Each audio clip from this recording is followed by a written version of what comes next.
Hello everyone, welcome to study smart. I am Suman Yadav. आज हम पढ़ेंगे पीरियोडिक ट्रेंड्स के नेक्स्ट टॉपिक के बारे में। कौन सा? Ionic radii. Right, ionic radii का ट्रेंड हम देखेंगे पीरियोडिक प्रॉपर्टीज़ में। पीरियोडिक प्रॉपर्टीज़ हमारी क्या है? एक ट्रेंड रिपीट करती हैं, है ना।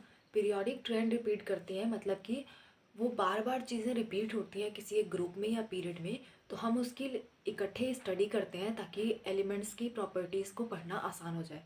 राइट, तो पिछली क्लास में हमने पढ़ा था एटॉमिक रेडियाई के बारे में। अगर आपने वो क्लास नहीं देखी है तो आप जाके देख लीजिए, मैं डिस्क्रिप्शन में लिंक दे दूँगी। एंड सेकेंड आपका है आयनिक रेडियाई। राइट, आज हम इसके बारे में पढ़ रहे हैं। छोटा सा टॉपिक है, जल्दी से ख़त्म करते हैं। फर्स्ट ऑफ ऑल, आयन क्या है? What is an ion? Ion मतलब कि आयन पॉजिटिव भी हो सकता है, नेगेटिव भी हो सकता है। सपोज़ एक मिनट, मैं इसे इरेज कर देती हूँ।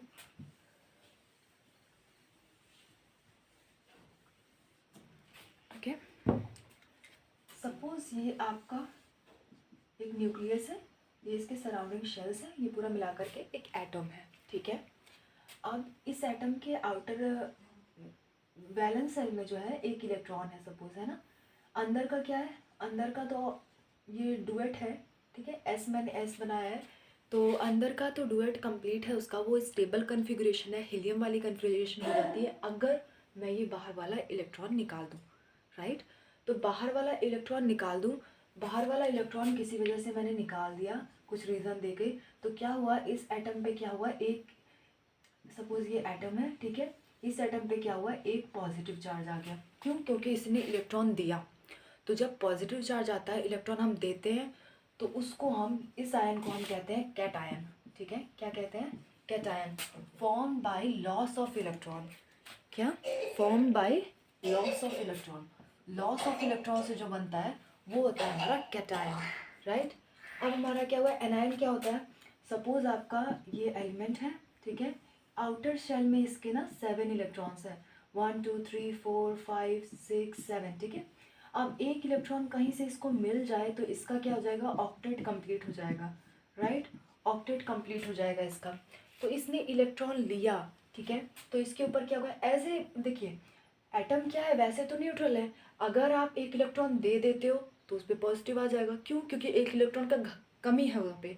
अगर एक इलेक्ट्रॉन यहाँ पे होता तो प्लस माइनस मिला के न्यूट्रल।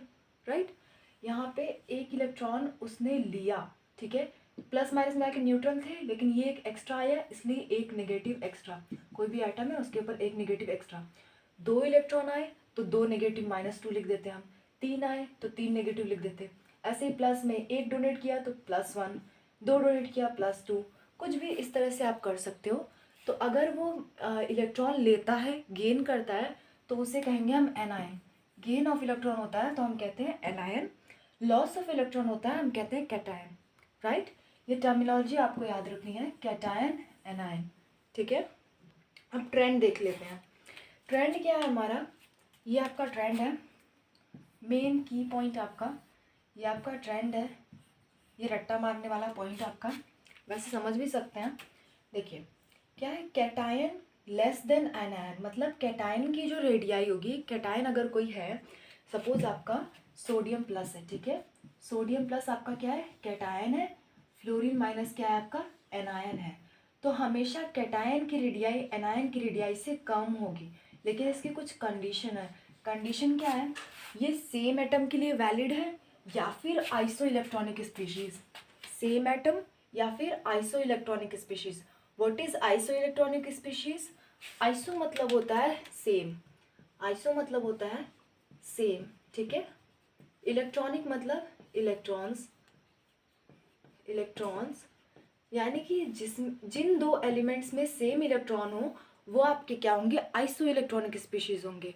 फॉर एग्जाम्पल देखिए यहाँ पे देखते हैं, मैग्नीशियम क्या है, मैग्नीशियम का एटॉमिक नंबर होता है 12, है ना। 12 में से आपने 2 इलेक्ट्रॉन निकाल दिया, मैंने क्या बताया था आपको, एटॉमिक नंबर जो आपका होता है, number, atomic number is equal to आपका होता है number of proton is equal to number of electron. Right, तो मतलब आपका अगर यहाँ से देखिए मैग्नीशियम का क्या होता है, 12 होता है एटॉमिक नंबर, यानी कि number of electrons, number of electron 12 होते हैं आपके, ठीक है। अगर इसमें से मैंने 2 इलेक्ट्रॉन निकाल दिया, +2 का मतलब क्या है, 2 इलेक्ट्रॉन निकाला है आपने।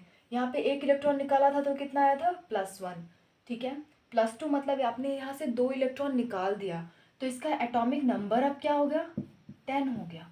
मतलब नंबर ऑफ इलेक्ट्रॉन्स कितने हो गए, 10 हो गए इसमें, ठीक है। सिमिलरली अगर आप सोडियम में देखते हैं, सोडियम का एटॉमिक नंबर होता है 11। ये आपको पीरियोडिक टेबल से याद करना है सबका एटॉमिक नंबर। मैं आपको याद करने का तरीका सिखा दूंगी किसी क्लास में, सो डोंट वरी अगर आपको नहीं याद है तो। इसमें प्लस है ना, एक प्लस है ना, तो इसमें से क्या हुआ, -1 इलेक्ट्रॉन निकला है, तो बराबर कितने बचे, 10, ठीक है। सिमिलरली इसमें क्या है, फ्लोरीन का क्या होता है, 9 होता है एटॉमिक नंबर, ठीक है, 9 होता है। और इसमें एक इलेक्ट्रॉन लिया है तो 9 + 1 बराबर कितना हुआ, 10।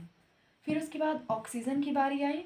ऑक्सीजन का कितना होता है, 8 होता है एटॉमिक नंबर। इसने 2 इलेक्ट्रॉन लिया है, 8 + 2 = 10। सब में आपको 10 देखने मिल रहा है, 10 10 10 10, मतलब कि 10 इलेक्ट्रॉन सब में है। तो ये क्या है, एक तरह का आइसो इलेक्ट्रॉनिक स्पीशीज़ है। जब भी आपको आइसो इलेक्ट्रॉनिक स्पीशीज़ दिखाई देंगे ना, तो आप क्या करोगे, उसका ऑर्डर बता सकते हो उसके आयन के हिसाब से। देखना, प्लस वाला जो जितना ज़्यादा प्लस होगा उसका रेडियस उतना ज़्यादा कम होगा, ठीक है।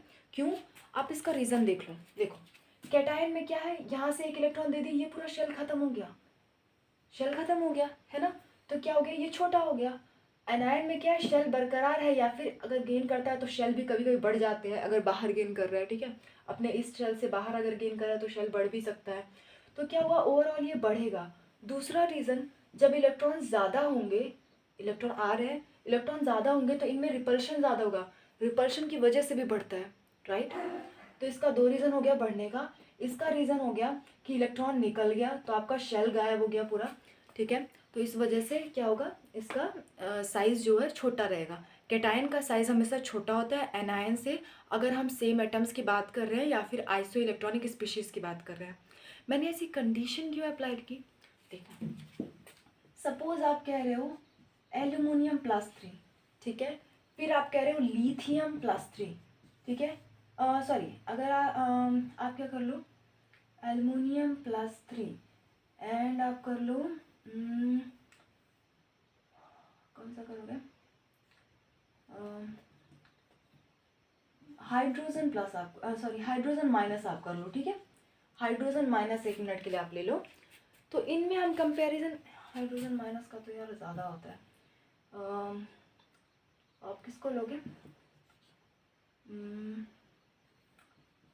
बोरॉन पे एक माइनस लेते हैं, ठीक है। वैसे ये कोई होता नहीं है, लेकिन फिर भी मैं एग्जाम्पल के तौर पे आपको समझाने के लिए रही हूँ। देखना, एल्युमिनियम +3 में क्या है, वैसे तो आप देखोगे कि हाँ ये प्लस है ये माइनस है, इसको जल्दी से छोटा कर देते हैं, इसको बड़ा कर देते हैं। नहीं, यहाँ पे क्या है, यहाँ पे इलेक्ट्रॉन्स पहले देखो ना कितने हैं, इलेक्ट्रॉन्स कितने हैं, यहाँ पे 10 इलेक्ट्रॉन है, क्योंकि एल्युमिनियम का 13 होता है, 13 में से 3 घटा दो क्योंकि 3 निकला हुआ है, इसलिए कितना हुआ आपका, 10 हो गया, ठीक है। बोरॉन में क्या है, बोरॉन क्या होता है, hydrogen helium lithium beryllium boron 5 होता है इसमें, ठीक है। 5 इलेक्ट्रॉन होते हैं, प्लस 1 इलेक्ट्रॉन इसने ले लिया, बराबर कितने, 6 इलेक्ट्रॉन। अब देखना, अगर हम किसी चीज़ को 6 इलेक्ट्रॉन को अरेंज कर रहे हैं, ठीक है, ये पहला शेल, इसमें 2 इलेक्ट्रॉन, 3 4 5 6, ठीक है। इसमें क्या हम 10 इलेक्ट्रॉन को अरेंज कर रहे हैं, ठीक है, 2 इलेक्ट्रॉन, 3 4 5 6 7 8 9 10, ठीक है।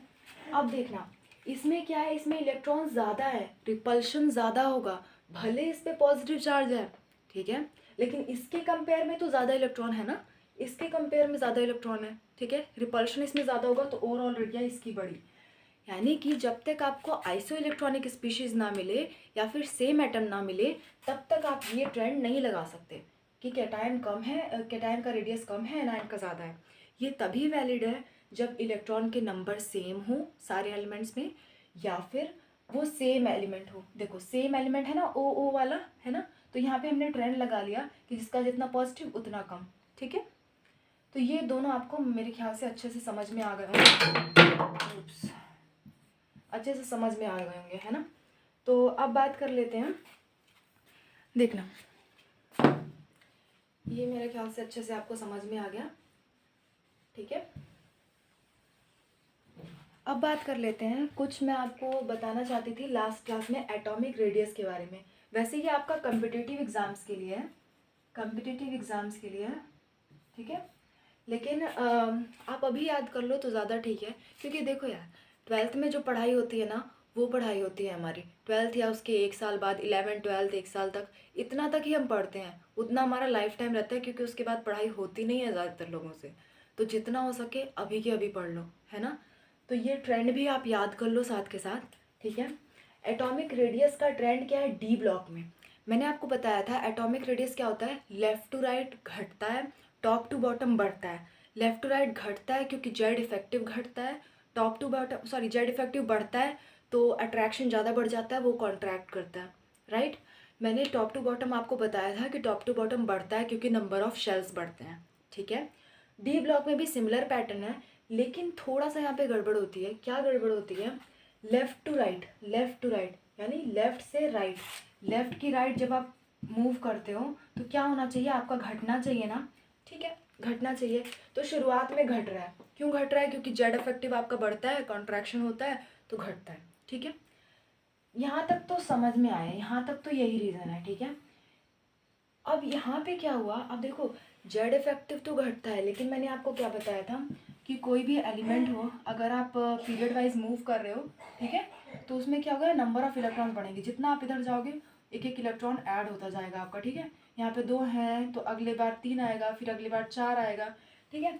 तो लेफ़्ट टू राइट जाने पे क्या होता है, नंबर ऑफ इलेक्ट्रॉन्स बढ़ते हैं। अब देखो बढ़ेगा तो न्यूक्लियस उसको उतना ज़्यादा अट्रैक्ट करेगा, सही बात है, ठीक है। लेकिन क्या होगा, जब बढ़ेगा बहुत सारे इलेक्ट्रॉन्स होंगे उसके पास, तो आपस में रिपल्शन भी तो होगा उन लोगों में, ठीक है। तो दोनों चीज़ हम मिला के देखते हैं कि न्यूक्लियर चार्ज कितना, इफेक्टिव न्यूक्लियर चार्ज कितना बढ़ रहा है और कितना ज़्यादा रिपल्शन बढ़ रहा है। दोनों आपस में कैंसिल आउट करके तब हम कंक्लूजन निकालते हैं कि ट्रेंड कैसा होगा हमारा, ऑर्डर क्या होगा हमारा, ठीक है। तो यहाँ से यहाँ तक तो क्या होता है, जेड इफेक्टिव ज़्यादा होता है रिपल्शन से, ठीक है। इसलिए यहाँ से यहाँ तक क्या हुआ, यहाँ से यहाँ तक तो घटा, नॉर्मल जैसे हमने पहले पढ़ा है वहाँ तो वैसा ही। लेकिन बीच में क्या होता है, फेरस कोबाल्ट निकल, ठीक है। फेरस मतलब आयरन है, ये आयरन, आयरन को हम फेरस बोलते हैं, ठीक है, आयरन लोहा, ठीक है। फेरस कोबाल्ट निकल में क्या होता है, जेड इफेक्टिव और रिपल्शन जितना होता है वो ऑलमोस्ट सेम हो जाते हैं, इक्वल हो जाते हैं, ठीक है। तो ये तीनों का क्या हो जाता है, रेडियस इक्वल हो जाता है। उसके बाद कॉपर और जिंक में क्या होता है, जेड इफेक्टिव तो बढ़ता ही है, लेकिन उससे ज़्यादा रिपल्शन होने लगता है। क्योंकि सोचो ना, मतलब 1 इलेक्ट्रॉन 2 3 4 ऐसे करके यहाँ पे 10 इलेक्ट्रॉन्स आ गए इसके शेल में। 10 इलेक्ट्रॉन जब आ जाएंगे तो बहुत ज़्यादा रिपल्शन होने लगेगा उनको, ठीक है। जब हम पी ब्लॉक पढ़ते थे तो मैक्सिमम 6 7 8 इलेक्ट्रॉन्स आते थे, ठीक है। डी में क्या होता है, डी में क्या होता है, डी क्या होता है, टोटल उसमें 10 इलेक्ट्रॉन भरे जाते हैं। तो जब आप 10 इलेक्ट्रॉन भर रहे हो, ठीक है, तो उसमें रिपल्शन बहुत ज़्यादा होने लगता है। तो रिपल्शन ज़्यादा हो जाता है जेड इफेक्टिव के कंपैरिजन में, ठीक है। तो यहाँ पे इसलिए सडनली इन लोग का इंक्रीज हो जाता है। ऑर्डर क्या होना चाहिए था हमारा, शुरुआत में डिक्रीज करते जाना चाहिए था, लेकिन मैंगनीज तक इसने डिक्रीज किया, उसके बाद इक्वल हो गया, उसके बाद बढ़ गया। ये ट्रेंड आप याद कर लेना अच्छे से। अगर आप कम्पिटिटिव एग्ज़ाम की प्रिपरेशन करना चाहते हो तो ये ट्रेंड ज़रूर याद कर लेना अभी से। मैं तो कहूँगी हर कोई याद कर लो, क्योंकि कभी ना कभी तो कम्पिटिटिव एग्ज़ाम में बैठना ही है सबको, है ना। तो ये ट्रेंड याद करके चलेंगे। आज की क्लास में याद करने वाली बात कौन सी है आपके बोर्ड्स के हिसाब से, first of all cation is less than anion for same atom and iso electronic species, right. और कैटायन एनायन होता क्या है आपको ये समझना है। कैटायन होता है पॉजिटिव चार्ज वाला, एनायन होता है नेगेटिव चार्ज वाला, ठीक है। और उसके बाद आता है ये ट्रेंड आपका, ठीक है। ये ट्रेंड आप कॉम्पिटिटिव के बेस पे मैंने पढ़ाया है, चाहो तो याद रखो, चाहो तो छोड़ दो, कोई बात नहीं, ठीक है। लेकिन ये और ये दोनों चीज़ें आपको ज़रूर याद रखनी है, राइट। तो मिलते हैं नेक्स्ट क्लास में। नेक्स्ट क्लास में हम पढ़ेंगे ionization enthalpy, don't miss it. Thanks to all of you.